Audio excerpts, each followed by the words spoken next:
So I want to speak about something that might be a bit controversial, but it's a discussion that needs to be had. And it's the ability to speak to our parents and grandparents about the inevitable. Why I say this? I see so many persons coming to the office, whether it is that they want to access their NHT benefits, they want to expand on a home, they want to do certain things, but the estate of their deceased loved one, parents, grandparents, cannot be administered, cannot be probated. The beneficiaries that are to benefit under a will, they simply don't have the money to probate the estate. Now, a cornerstone of every good estate planning is that the estate must have insurance. That is, if you know your parents are getting a bit old, if they're not interested in taking out the insurance, you can take it out, you can be the payer and beneficiary, and you have that direct injection of cash, not only to bury your parents, but also to administer or probate the estate.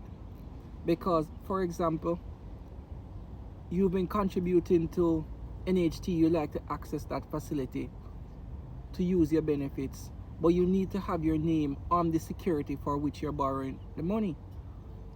Now, no one is going to give you money. You have no security. You have no proof that you have permission to build on this property. And in most instances, our parents or grandparents, they were around when, let's say, when land was cheap. So your parents has a 2 acres of land. Your parents intended for the 3 children to have it.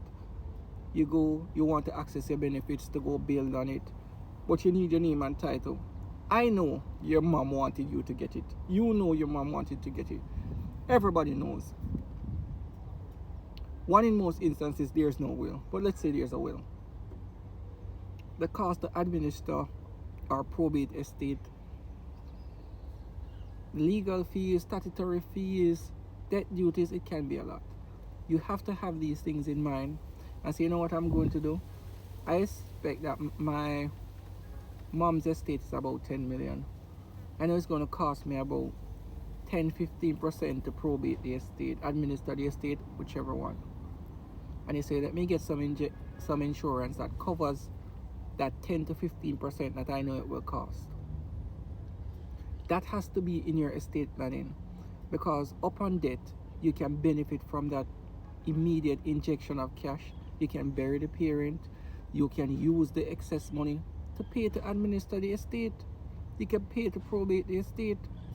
You get your name on title, and you can then use your inheritance to create generational wealth. This is how the rich remain rich. But there's this perception that if you get insurance to cover you, someone is going to kill you. Maybe there's some truth to it. I don't know about that. But I think it's a culture, it's a belief we have to move away from. Because when I see persons come into the office and they really want to access their inheritance, but it costs money to probate, it costs money to administer. And then what happens is that the beneficiary then dies. Their children now are to step into their shoes. But then there's a next set of children, and then it gets so complicated, it gets so expensive to go through that. Look at the hierarchy, all of those things. Look who has priority, look who stepped into whose shoes, who's to benefit. But if you were in a better position, having administered, having probated the estate, when you die, your children, if you leave a will, if you realize estate planning is good, and you put things in place, it's so tidy, it's neat, everyone benefits. But persons are simply just not interested. Them just say, I die, and make them fight for it. And it's so sad, because had someone come in and she wanted to access her benefits, she needed to be on title, and there's nothing in place to do so. There's no cash available in the estate. There's no instructions via a will, and you're just stuck. You're just stuck. So I think persons really need to sit down, have those conversations about estate planning, get your insurance to cover your whatever you're planning for your estate management.